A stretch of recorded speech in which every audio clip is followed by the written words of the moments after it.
Hi, I'm Joseph Viney, Chief Writer of BaDoink.io, and welcome to the very first live stream of Weird Sex News Roundup.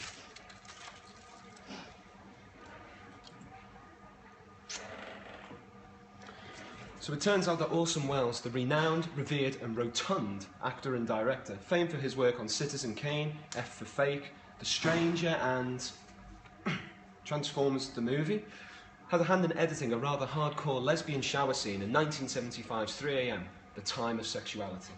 What time was that? Of sexuality. Excellent.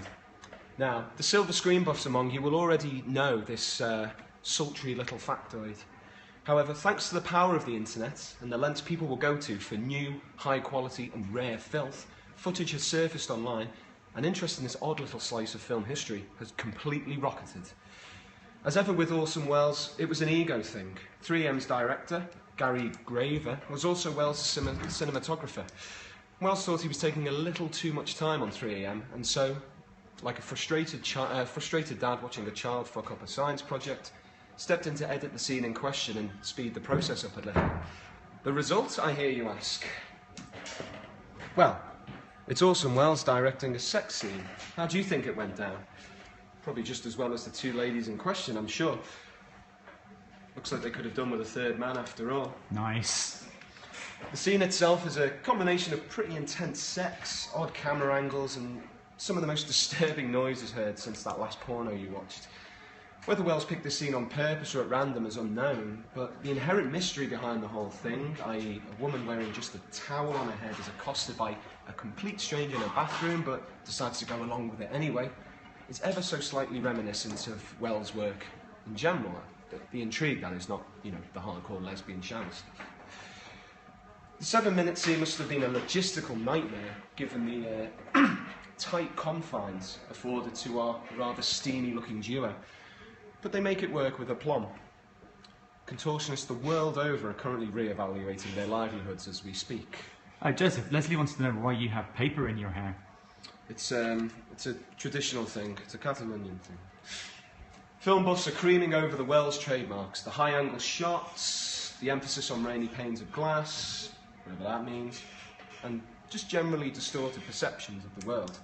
The soundtrack alone is enough to give you the chills. What seems to be the ethereal and ghostly voices of centuries-dead howler monkeys and weird scraping sounds permeate. Just like real sex. Can you give us an example of that kind of sound? Yeah? Yeah, that does sound like real sex. Of course, Welles also directed Too Much Johnson in 1938, so it's not like innuendo was above him.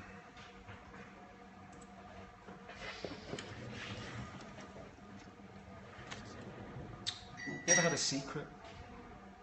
Of course you have. Humans are full of secrets. It's true. It's the whole point. But how big a secret have you ever had? You ever fuck someone you shouldn't? You ever called in a bomb threat to your office because you couldn't be bothered going into work that day? Ever peed in a pool? Ever killed a hooker? No.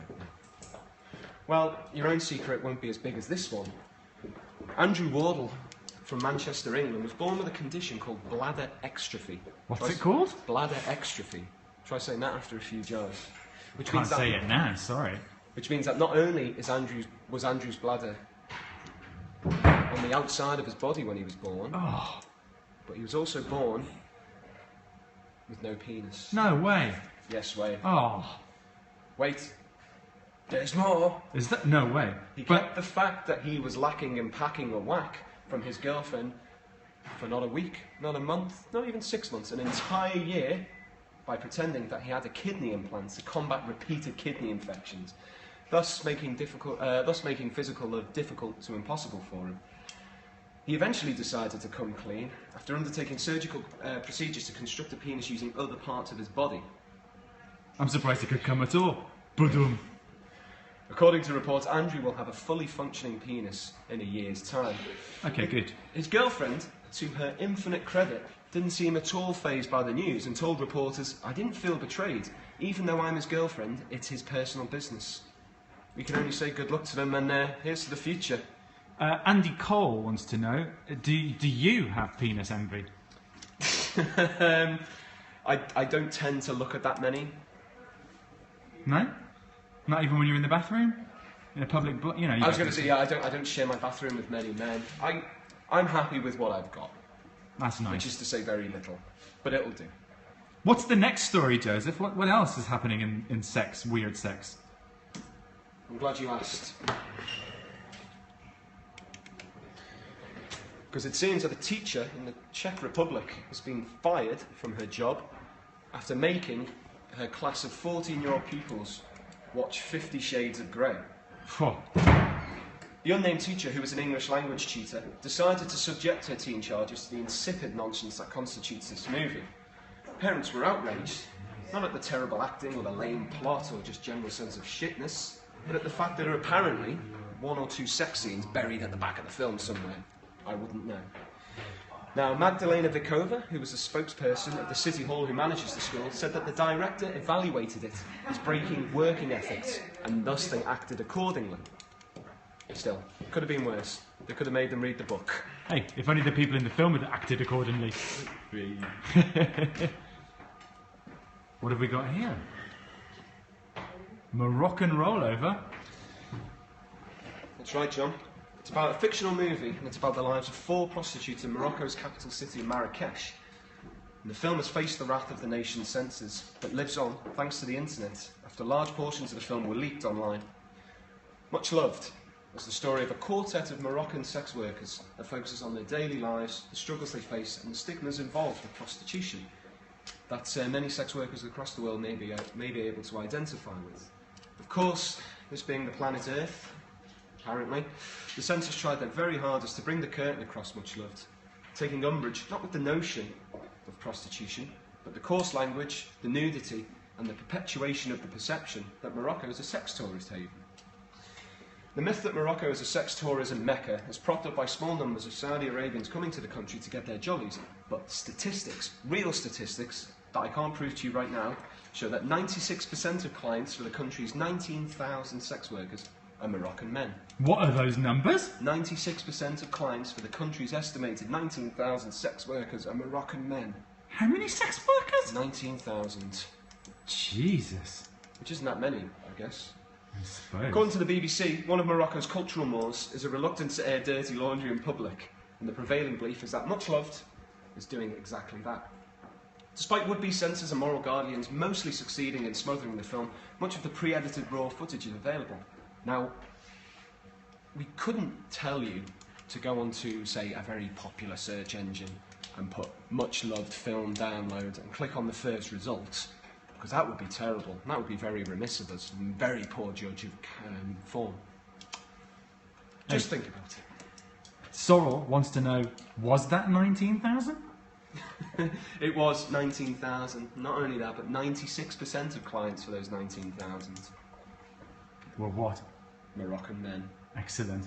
So, like, how did you find these stories? It's just basically hanging around on social media for 26 hours a day and seeing what's going on. And it's nothing to do with the fact that on the side you're a sex worker? I do it for free. Okay. We're just going to hang on for a couple of minutes now. Yeah, if anyone has any questions, then we'd certainly love to hear them. Any feedback as well. Maybe something you'd like to corroborate on any of the stories we've done so far. Look at that picture of Orson Welles. Can we have that picture of Orson Welles back again? That was Orson Welles' face as he directed the scene. Can you make the same face? Again? That is pretty similar. I have to say You're also about the same size, so I feel like. Maybe you should change. Oh, there's a question, yes? Mm-hmm. What's your question, person asking question? It's Leslie, a girl called Leslie. A girl called Leslie. And a boy named Sue. Oh, well, Andy Cole wants to know how many cocks could Orson fit in his mouth?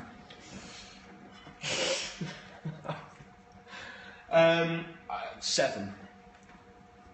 Dwarves or like proper ones? I would say 24 smaller ones, 7 normal ones. 7 normal ones. All right, nice one. Okay. What is it? Oh, that's just what Andy thought, actually. Which I'm not surprised. Does Andy have experience in that realm? Does Andy have experience in that realm?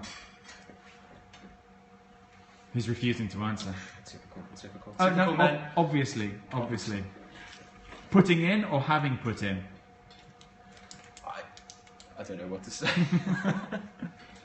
Okay, nice one. You've got both. He says both. Both. Great. Well, CAC says both. And Leslie wants to know why you're wearing paper on your pants too. Why? She says why. Again, it's just, you know, you have to be, if you're talking about, you know, breaking boundaries, you have to be a pioneer in what you do, and I just have a genuine belief that bits of paper on my trousers are the way forward. I thought the truth was, it's been so long since you ejaculated, it's so dry it's actually come out as paper. That's also very viable alternative, yes. That is a very viable alternative. Okay, you know what? I think there's no more questions coming, so we'll just we'll wrap this one up. Thank you very much for watching, everyone. We'll be back at the same time, same day, same bat channel.